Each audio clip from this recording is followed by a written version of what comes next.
Despite the lofty rhetoric of the Declaration of Independence that all men are created equal, the Constitution as it was originally written in 1787 was not dedicated to the notion of equality. That didn't happen until after the Civil War, when 3 new amendments were added to the Constitution. These were the 13th, 14th, and 15th Amendments.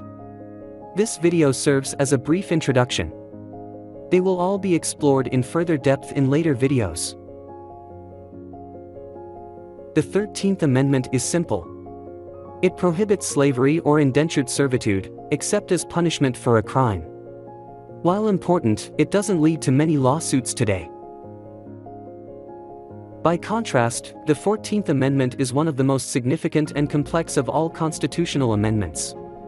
It does many things, and will only highlight the most important of those here.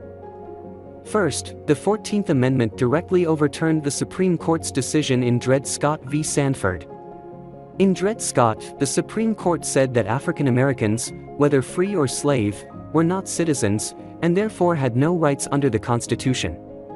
The very beginning of the 14th Amendment reverses that decision when it states that all persons born or naturalized in the United States are citizens of the United States and of the state wherein they reside. Today, there are very few lawsuits about this provision of the 14th Amendment, but it is still a source of controversy. Anyone born in the United States is automatically an American citizen, so babies who are born to undocumented immigrants become American citizens. Conservatives oppose this, and often call these children anchor babies, because they often open the door to their parents and other relatives later becoming citizens as well. Many conservatives call for amending this part of the 14th Amendment. Well, under current American law, every person born on our soil automatically becomes a citizen. It doesn't matter if their parents are tourists to this country or here illegally or even spies seeking to undermine our country. Congress could change that law, obviously, but they don't actually care, so they won't. But Tucker Carlson is wrong. Birthright citizenship is part of the United States Constitution, and it can only be changed by a constitutional amendment.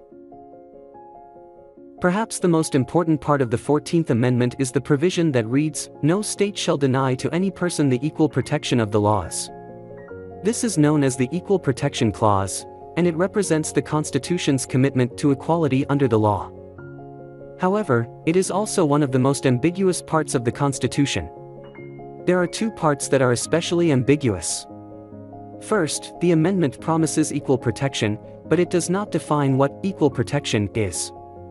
Second, although the amendment was passed to protect the freed slaves, its terms are not limited to them.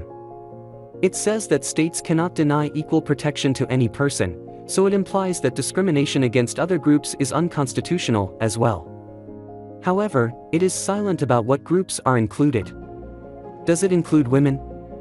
Gay and transgender people? Old people? Poor people? Kids? The amendment simply does not say. It has been up to the Supreme Court to answer these questions, and we will explore many of these cases in later videos. The 14th Amendment contains another very important provision, which states, "No state shall deprive any person of life, liberty or property without due process of law." Known as the Due Process Clause, it's significant for 2 reasons. First, the Bill of Rights did not originally apply to the states. It only applied to the federal government. That means that while the federal government could not infringe upon your freedom of speech or freedom of religion, state governments could. Over time, in a process known as selective incorporation, the Supreme Court ruled that the Due Process Clause of the 14th Amendment applies to virtually all of the protections of the Bill of Rights. So today, states must follow the Bill of Rights, thanks to the Due Process Clause. The second reason that the Due Process Clause is important is because the court has decided several cases in which it was a source for new constitutional rights that did not previously exist. For example, the right to privacy is based at least in part on the 14th Amendment's Due Process Clause. The third and final Civil War Amendment was the 15th, which concerns voting rights. It states that the right of citizens of the United States to vote shall not be denied or abridged, on account of race, color, or previous condition of servitude. Notice, however, that it is phrased in a negative fashion rather than a positive one. It does not say that the right to vote is guaranteed regardless of race. Rather, it says that the right to vote shall not be denied on account of race.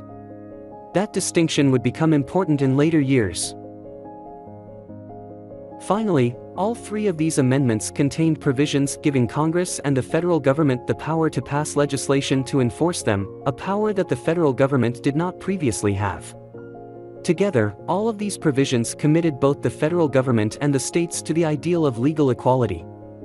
However, the Constitution is merely words on paper. It takes action and commitment to turn them into reality, and they would all remain empty promises for nearly 100 years, as we will see.